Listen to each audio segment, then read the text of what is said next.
secrétariat permanent du G5 Sahel en prélude au sommet de l'organisation qui se tiendra à Ouagadougou la semaine prochaine. Ils ont pour mission d'examiner les documents qui servent de base pour les travaux du Conseil des ministres et d'établir les rapports d'activité. Ils auront également à réfléchir sur le financement de la force conjointe du G5 Sahel pour son opérationnalisation effective à suivre dès le début de ce journal.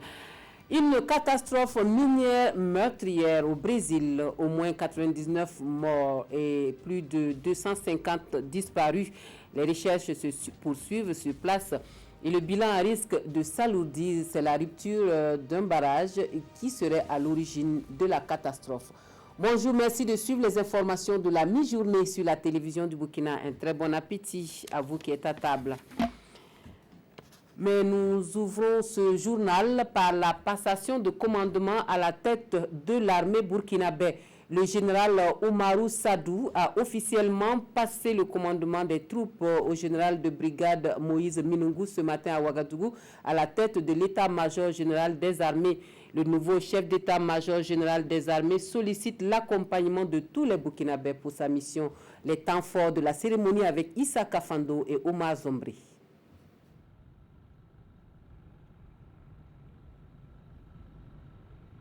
Un général sort et un autre fait son entrée au devant de la scène.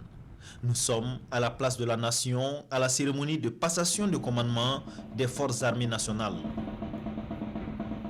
De par le président du Faso, vous reconnaîtrez désormais pour chef le général de brigade Moïse Minungou ici présent, et vous lui obéirez. Le ministre de la Défense, Chérif Sy, remet officiellement le commandement au nouveau chef d'état-major général des armées, le général de brigade Moïse Minungou.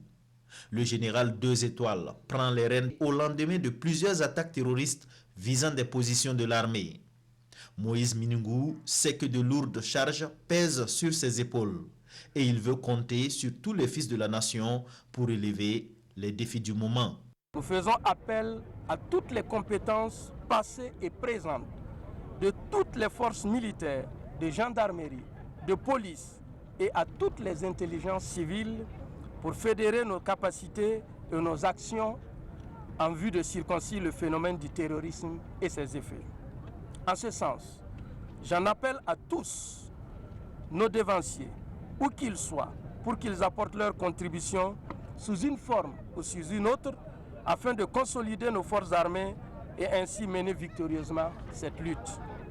Dans son discours d'au revoir, le général de brigade Oumarou Sadou, désormais ancien chef d'état-major général des armées, est revenu sur les acquis de la Grande Muette sous son mandat.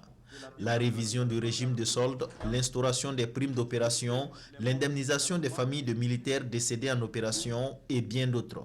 Oumarou Sadou demande à la troupe de faire corps avec le nouveau chef des forces armées nationales.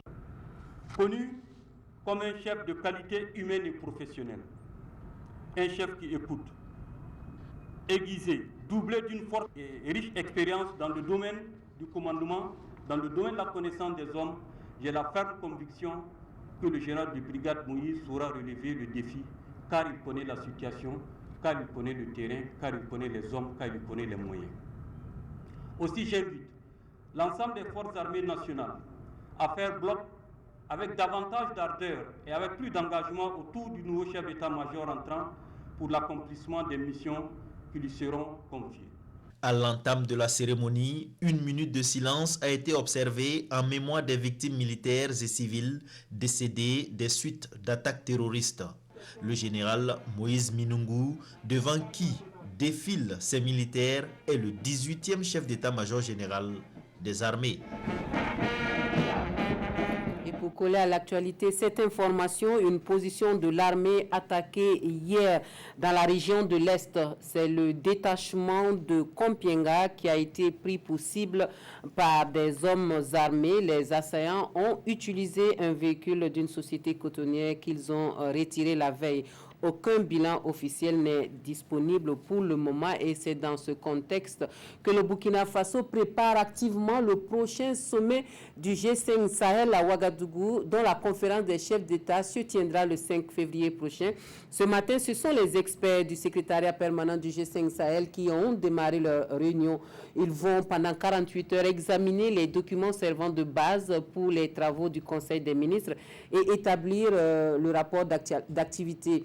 Les experts ont aussi pour tâche de réfléchir sur le financement de l'opérationnalisation effective de la force conjointe du G5 Sahel, l'ouverture de la réunion avec Roger Kam et Amadou Ardo Diko.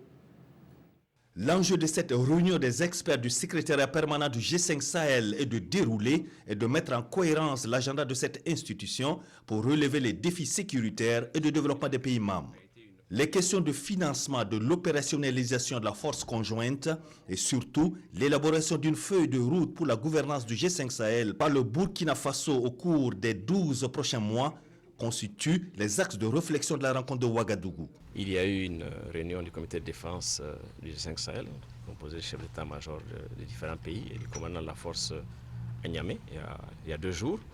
Je pense que vous devez simplement être patient parce qu'il y aura aussi une réunion des ministres de la Défense ici dans quelques jours.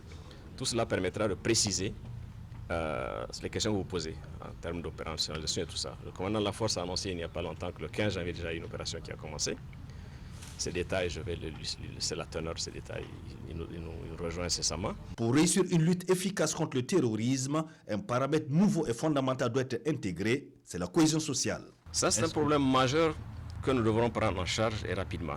Il y a eu récemment, le 21 janvier, à Niamey, une conférence sur les questions de relations entre les forces de sécurité, les populations et la justice, qui s'est penchée sur la question et qui a fait une déclaration. Et nous sommes tous d'accord qu'il faut non seulement faire un travail de sensibilisation, de cohésion sociale sur le terrain. Il est indispensable que nous faisions cela, sinon nous allons perdre nos populations. Il est indispensable que rapidement nous en soyons tous conscients pour nous assurer aussi qu'il n'y a pas d'impunité lorsqu'il y a des tueries, lorsqu'il y a des problèmes.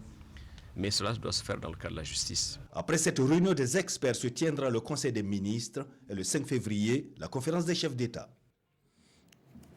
La directrice générale de l'Union internationale pour la conservation de la nature, en fin de visite au Burkina Faso, fait le point de son séjour à Ouagadougou aux journalistes. Un séjour qui aura été marqué par des rencontres avec les autorités burkinabées et les partenaires de l'UICN, mais aussi par des visites des réalisations de l'UICN. Inger Andersen tire d'emblée son chapeau au peuple burkinabé qui, selon elle, connaît l'importance de la nature. Le compte-rendu complet de la conférence de presse avec Moussa Ouedraogo et Mounira Keri. La voix du Burkina porte au plan régional et international en matière de protection de la nature. C'est ce qu'affirme la directrice générale de l'UICN à l'entame de cette conférence de presse. La raison, selon elle, n'est autre que la conscience du peuple burkinabé de la nécessité de protéger l'environnement, les ressources forestières, l'eau, les oiseaux, la nature. L'objet de ma visite est de rencontrer les autorités, m'informer sur le déroulement de notre programme au Burkina et je suis fière de constater que tout se passe bien. Le Burkina abrite le siège régional de l'Union internationale pour la conservation de la nature depuis une vingtaine d'années. L'idée d'une éventuelle délocalisation des bureaux de l'institution vers une autre destination se profile à l'horizon. Sur le sujet, Inger Andersen ne dément pas. Plusieurs raisons peuvent, selon elle, justifier cette éventuelle délocalisation. Nous ne sommes pas en train de fuir le Burkina, mais nous devons être flexibles, tenir compte des bailleurs de fonds. Et nous avons plusieurs programmes avec les 53 pays membres de l'UICN. Voilà pourquoi cette éventuelle délocalisation. Mais une décision définitive n'est pas encore prise. La directrice générale de l'UICN est au Burkina depuis le 28 janvier. Un séjour mis à profit pour discuter environnement avec des partenaires comme la Banque mondiale et le PNUD. Elle a également rencontré des autorités burkinabées et visité des réalisations entrant dans le cadre de la protection de la nature. La question environnementale qui par moment est mise à rude épreuve au Burkina Faso. Voici une affaire de moutons morts et qui défraie la chronique depuis quelques jours à Gawa. Des animaux qui seraient morts des suites d'intoxication sur un site de lavage de résidus d'orpaillage dont les images circulent sur les réseaux sociaux. Une équipe composée de techniciens de l'élevage et de l'agriculture ainsi que de gendarmes est allée sur les lieux dans un quartier non loti à Gawa pour constater cela et trouver des explications. Plus de détails dans ce reportage de Madou Ouedraogo et Aboubakar Traoré. Le vieux Sangaré n'oubliera pas de sitôt les événements du dimanche 27 janvier 2019. Ce jour, il a perdu une vingtaine de moutons par intoxication après avoir bu de l'eau sur ce site de lavage d'or à ciel ouvert ici à Gwakono, un quartier non loti de Gawa. Dès qu'ils ont bu l'eau du site, tous les 18 moutons sont tombés. Certains étaient même en gestation. Et puis, le propriétaire du site est venu me donner ce matin 510 000 francs en compensation de mes animaux. Même s'il ne m'avait rien donné, ce n'est pas grave. C'est la volonté de Dieu. Les agents de l'élevage et de l'environnement se sont saisis de l'affaire quelques heures après les faits. Ce lundi matin, ils sont sur le site comme prévu, mais aucun des responsables n'est présent. Présentement sur les lieux, et à notre grand étonnement, aucun des répondants du site est là. Alors qu'on était tous à la préfecture, il était arrêté qu'un des propriétaires nous accompagne sur le site. On arrive, c'est les ouvriers qui sont là. Pour le chef de mission, au-delà de ces morts de moutons, ce site de lavage d'or est très dangereux pour tout être vivant. Ce qui est en train de se passer ici, là, c'est extrêmement dangereux. Et pour l'environnement, et pour les hommes, et pour les animaux.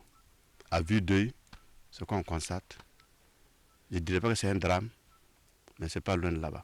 Il n'est pas loin du bas-fond. Et vous voyez les eaux du ruissellement qui se drainent. Ce matin, on arrive, on a constaté que il y a des semblants de fermeture des endroits de ruissellement là, pour empêcher les gens de voir. L'équipe composée d'agents de la gendarmerie, de l'élevage, de l'agriculture et des eaux et forêts appelle les autorités à prendre leurs responsabilités. Et l'expertise de la télévision du Burkina qui est sollicitée par le Niger pour la retransmission en direct de la prochaine Coupe d'Afrique des Nations de football des moins de 20 ans. La télévision nationale a donc déployé son matériel et une dizaine de techniciens à Niamey pour permettre aux amateurs du ballon rond de vivre en direct et dans les meilleures conditions la CAN Junior. C'est une collaboration souhaitée et voulue par les premiers responsables de l'ORTN, l'Office de la radio-télévision nationale du Niger, et vivement saluée par le gouvernement nigérien. 4 ministres ont visité les installations de la RTB au stade Séné-Kounché à Niamey pour encourager et féliciter l'initiative. Mamadou Wena nous en parle. Pendant que les étalons juniors se battront sur le terrain, la RTB devrait assurer la production en direct de la phase de poule à Maradi. Et pour le moins, la télévision du Burkina, dont l'expertise a été sollicitée, est en mesure de relever le défi. Avec l'appui de Studio Tech, qui nous apporte un certain lot de matériel, notamment un objectif, 2 autres caméras pour entrer dans la norme CAF, 8 caméras pour le U20. Je pense que ça va aller avec les techniciens en appui du Niger. Une coopération média dont la tête pensante est le directeur général de l'ORTN. Technicien de formation, le premier responsable de l'ORTN a foi en l'expertise sous-régionale. Au lieu d'emprunter le matériel seulement, on a voulu confirmer cette fraternité entre nous et nos frères du Burkina, puisqu'on a l'habitude de le faire. On l'a fait ça dans le cadre de FIMA, on l'a fait dans les années passées. Le Niger a été 2 fois au Burkina pour les activités du 4 août pendant la Révolution. À 4 jours de la CAN des moins de 20 ans, le gouvernement nigérien veut se rassurer que le pays est prêt pour la retransmission des matchs en direct. Le ministre de la Poste, des Télécommunications et de l'Économie numérique, le ministre de la Jeunesse et des Sports et celui de la Communication sont donc venus s'imprégner du dispositif technique. Pour nous, c'est une fierté de voir tous ces instruments techniques, toutes ces infrastructures techniques qui vont permettre à ce que l'Afrique, le Niger et le monde entier puissent suivre cette CAN. Nous voudrons aussi profiter de vos micros pour féliciter le peuple travailleur burkinabé qui a accepté de nous envoyer un cadre supplémentaire pour nous appuyer.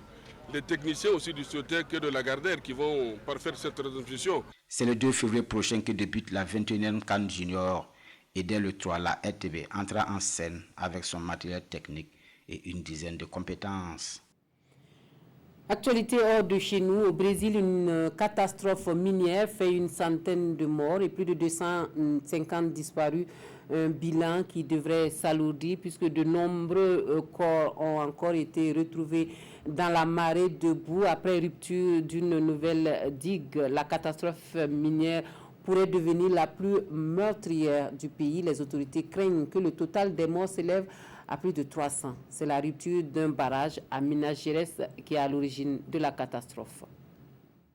Bêcher, creuser, encore et toujours, avec l'espoir de retrouver des survivants, même si, 6 jours après la catastrophe minière dans le sud-est du Brésil, ils s'amenuisent.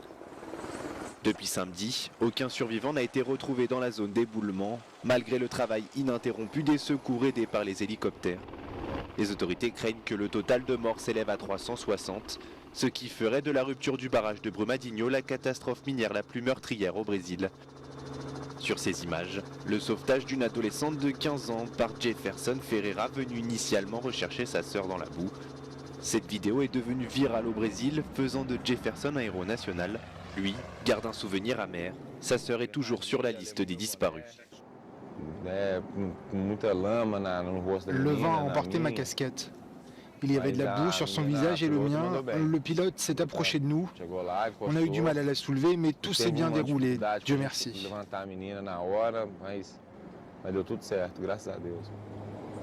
Jusqu'ici, les secours ont découvert 99 corps sans vie dans ce paysage de désolation. Plus de 250 personnes sont toujours portées disparues. Allié dans les quotidiens burkinabés, une actualité dominée aujourd'hui par la santé et l'éducation. Plus de 20 personnes décédées dans la Tapoa, une mort qui serait due à la méningite. Des enseignants toujours en grève qui refusent de faire les évaluations des élèves dans les rues pour réclamer les évaluations. Les quotidiens burkinabés donc commentent et analysent ces sujets d'actualité. La revue de presse porte la signature de Abdoul Rasmane Zongo. Y aurait-il une épidémie de méningite dans la Tapoa? L'interrogation des éditions Le Pays est d'autant plus persistante que 25 personnes, en majorité des jeunes, en sont décédées en moins de 48 heures après avoir contracté une maladie quelque peu mystérieuse et se manifestant par une forte fièvre et des vomissements.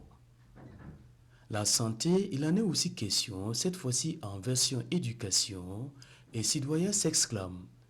Il faut sauver l'éducation au Burkina, titre notre confrère. 4 mois après la rentrée dans une année scolaire qui n'en compte que 9, regrette Sidoya, l'on n'est pas encore sorti de l'auberge. Les syndicats des enseignants maintiennent mordicus la suspension des évaluations. Les élèves, eux, désertent les classes pour dire non à ces évaluations. Et le journal demande au gouvernement et aux enseignants d'arrêter ce couvre-feu éducatif, oui, de diluer leur vin afin de sortir l'éducation de la crise ou la crise de l'éducation, c'est selon. En tous les cas, prévient l'Express du Faso, quand les enfants, allusion faite aux élèves, entrent dans la danse et désertent régulièrement les classes, ce n'est pas bon signe, c'est l'avenir de certaines générations qui est en train d'être prise en otage. Restons toujours dans l'environnement de l'éducation où l'observateur rapporte que les enseignants de l'école primaire Kwame Nkrumah à Ouagadougou ont observé un sitting ce 30 janvier pour soutenir leurs camarades agressés la veille par un parent d'élève. Et justement, un élève donne son sentiment sur les agressions des enseignants dans le journal Le Quotidien. Je cite, « Les auteurs doivent être sanctionnés à la hauteur de leur forfait. » Par ailleurs, analyse tristement le journal Le Quotidien, l'agression des enseignants, la fermeture d'écoles, conjuguée avec la suspension des évaluations, montre le reflet d'une société dans le creux de la vague. De son côté, le gouverneur de la région du Centre-Nord confie les éditions Le Pays, lance un SOS aux enseignants qui ont déserté leur poste afin de reprendre leurs activités. Suite à une vague de violence en début 2019, qui s'est étendue dans la région du centre-nord, beaucoup d'enseignants ont abandonné momentanément la craie et déserté leur poste. Des dispositions sont désormais prises et le gouverneur invite ces derniers à reprendre les activités académiques et redonner espoir à des milliers d'élèves. Pour finir, je reprends pour vous cette information. Une position de l'armée attaquée hier dans la région de l'Est. C'est le détachement de Kompiembiga qui a été pris pour cible par des hommes armés. Les assaillants ont utilisé un véhicule d'une société cotonnière qu'ils ont retiré la veille. Aucun bilan officiel n'est disponible pour le moment. On s'arrête ici pour les actualités de la mi-journée. Merci de votre attention. Très bon après-midi à tous.